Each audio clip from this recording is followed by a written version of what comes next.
segunda coisa que eu aprendo com esse homem é o seguinte. Mas você pode me perguntar, beleza, Júlio, lindo.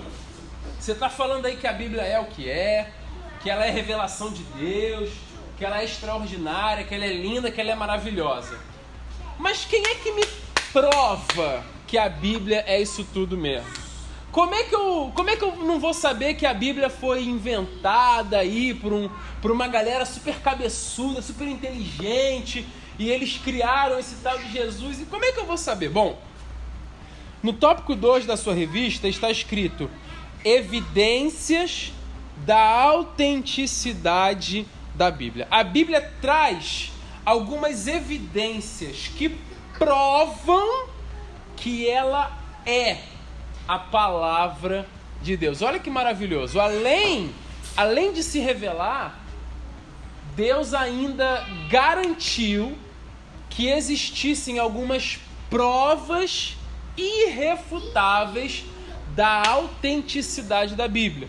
E o que nós vamos estudar agora são algumas destas provas. Esse segundo tópico ele está dividido em 2 pontos. O primeiro ponto são evidências internas, ou seja, dentro da Bíblia a gente tem algumas provas de que ela é a palavra de Deus. E também, se você virar a página, no ponto 2, está escrito evidências externas, algumas coisas fora da Bíblia que provam que a Bíblia é a palavra de Deus. Está escrito assim, na sua revista aí, tópico 2, evidências da autenticidade da Bíblia. 1, evidências internas. A palavra autenticidade tem origem no grego, autentes, como significado daquilo que é verdadeiro. Quando aplicado às Escrituras, o termo indica a autoridade da Bíblia. Nesse sentido, a Bíblia autentica a si mesma. Dentre as evidências internas, destacam-se. O autor da revista colocou 3 evidências. A primeira evidência, unidade e consistência.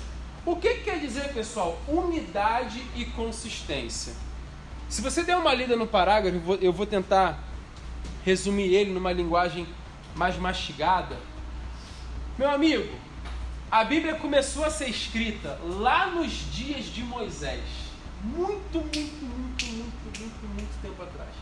E a Bíblia terminou de ser escrita já aqui no ano 90 depois de Cristo, né? O último livro bíblico é o Apocalipse de João.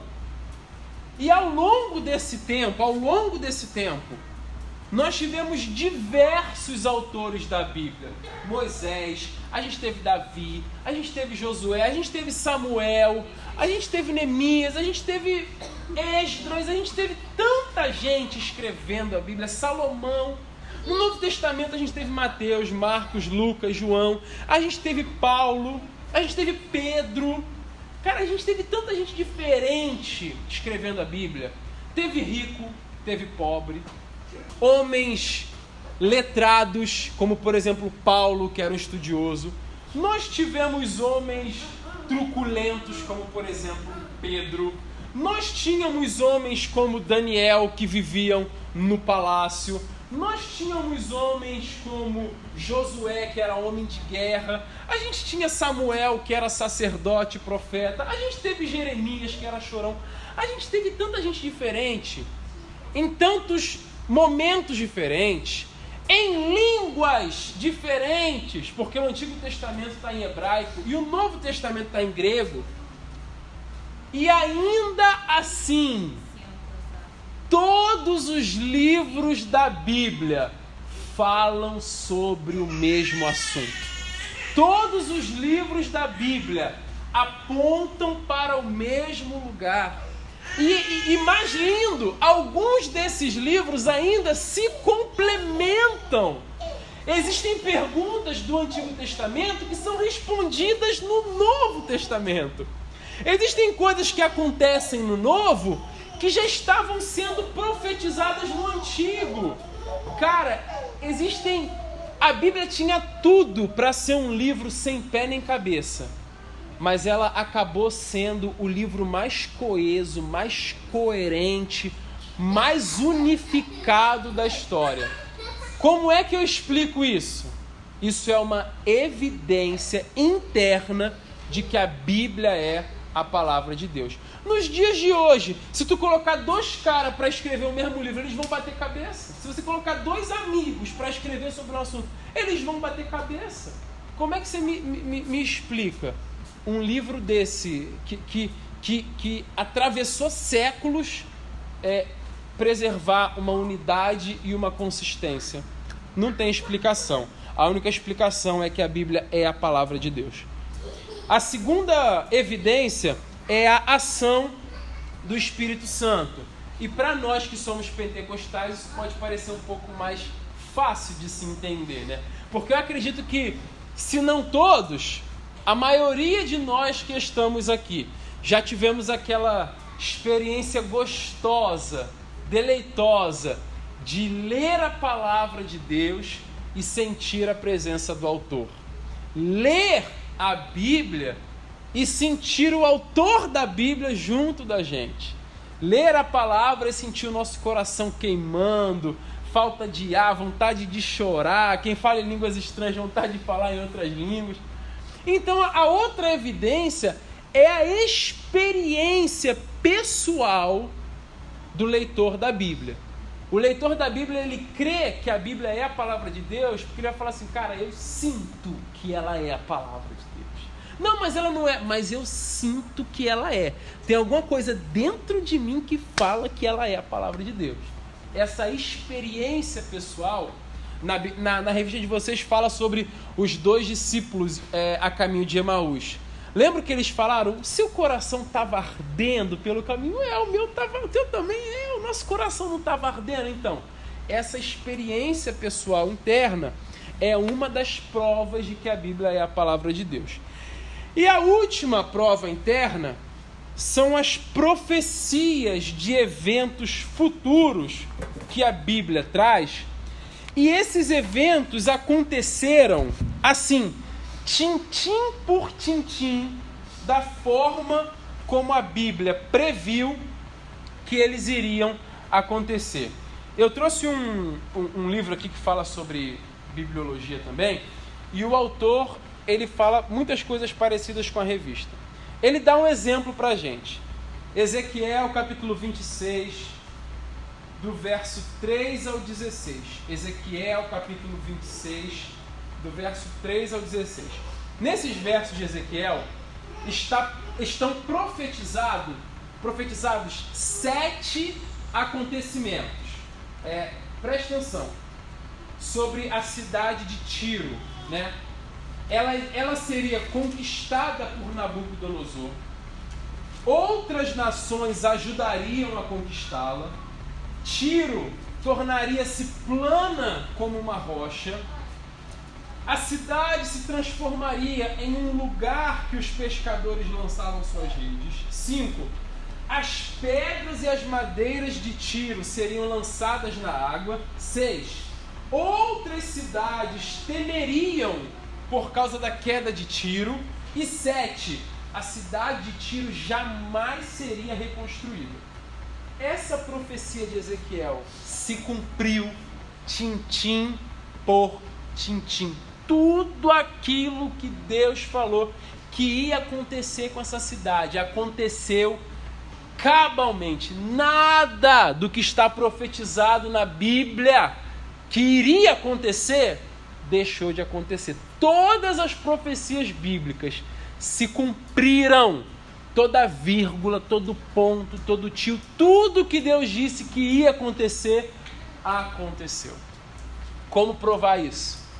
A Bíblia é a palavra de Deus. É mais uma evidência interna de que a Bíblia é a palavra de Deus. Então, dentro da Bíblia, a gente já tem 3 evidências: sua unidade e consistência, a própria ação do Espírito Santo quando nós lemos a Bíblia, né, a nossa experiência, e as profecias bíblicas que aconteceram assim, de modo perfeito. E agora a gente vai partir para evidências externas, coisas fora da Bíblia, tá? Que provam que a Bíblia é a palavra de Deus. Se você quiser, você pode ler esse parágrafo aí com calma, mas basicamente o que a revista está dizendo é que existem situações fora da Bíblia que provam que ela é a palavra de Deus. Dentre essas coisas, duas se destacam: a ciência e a arqueologia. A arqueologia prova que a Bíblia é a palavra de Deus e a ciência também prova que a Bíblia é a palavra de Deus. Na revista, a gente não tem muitos exemplos, mas eu fui atrás de alguns exemplos para vocês. Eu vou começar com um exemplo da arqueologia, tá? Lê isso. Durante os anos de 1925 e 1934, o arqueólogo fulano de tal escavou resquícios de uma das cidades das carruagens de Salomão, no norte da Palestina. Ele encontrou estábulos capazes de abrigar 400 cavalos. Encontrou também ruínas de barracas dos batalhões de Salomão, que vigiavam em uma estrada estratégica. Outro arqueólogo, Nelson fulano de tal, encontrou destroços de uma enorme refinaria de cobre e de ferro, que são dois metais que Salomão usou para negociar ouro, prata e marfim. Está lá em 1 Reis, capítulo 9, capítulo 10. Os críticos duvidaram da existência dos hititas. Quem são os hititas? Um povo que a Bíblia menciona 40 vezes. O arqueólogo fulano de tal escavou a capital dos hititas e recuperou milhares de textos hititas, entre eles o famoso Código Hitita, provando que a cidade realmente existiu. Então a arqueologia, ela começa, né, conforme o pessoal vai escavando, eles vão encontrando coisas que a Bíblia diz que aconteceram. E eles falam assim, eu vi uma notícia há pouco tempo que no fundo do Mar Vermelho já encontraram rodas e carros do Egito. Por quê? Porque Deus fechou o Mar Vermelho e os egípcios morreram no fundo do mar. Então, eu vi notícias na internet, não sei se são verdadeiras, que no fundo do Mar Vermelho já conseguem ver lá roda de madeira dos carros de Faraó, pedaço de lança. Como que esses caras foram parar lá? É só você ler Êxodo 14. O povo de Israel passou. Quando os egípcios iam passar, o mar fechou. Eles morreram no fundo do mar. Então a arqueologia, ela comprova muitas das coisas que a Bíblia fala. Outra evidência externa é a própria ciência.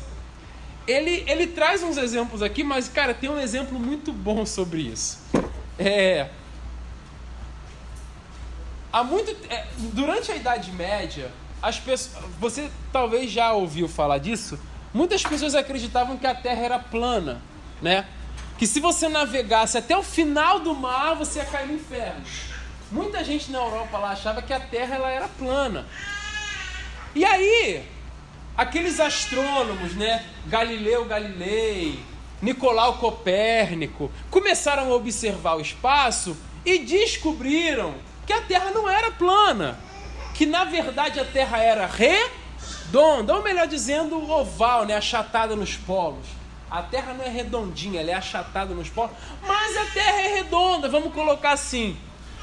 Mas se você ler o texto de Isaías fala que Deus se assenta sobre a circunferência da Terra. Ou, em outras traduções, ele se assenta sobre o globo da Terra. Tipo, lá em Isaías, 700 anos antes de Jesus nascer, a Bíblia já dizia que a Terra era redonda. Lá no ano de 1400, 1500 alguma coisa, não me lembro quanto é que foi, o pessoal pegou a luneta e falou, olha lá a sombra da Terra, é uma sombra redonda, a Terra é redonda então. E aí os teólogos, mas é claro que ela é redonda, a Bíblia já dizia que ela era redonda. E aí se você vai ver o ciclo da água, o ciclo da água é um ciclo perfeito. A chuva desce, vai no lençol freático, enche a lagoa, o sol vem, evapora e tal. Poxa, mas o ciclo da água já está descrito na Bíblia. O que Isaías falou? Assim como a água, a chuva desce do céu e para lá não volta, assim como a neve desce do céu e para lá não volta, assim será a minha palavra, não voltará para mim vazia. O próprio Isaías já descreveu o ciclo da água. Isso são dois